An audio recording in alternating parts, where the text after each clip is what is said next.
Zippos Circus may look like your average mediocre children's entertainment, but there is a darker side that lies behind the bright lights and predictable performances at Zippos.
Today, even animal welfare moderates like the RSPCA oppose the use of all animals in travelling circuses.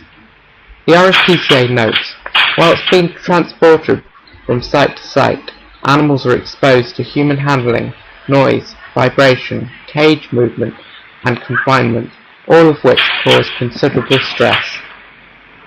Please don't go to Zippos until Zippos goes animal free. Thank you.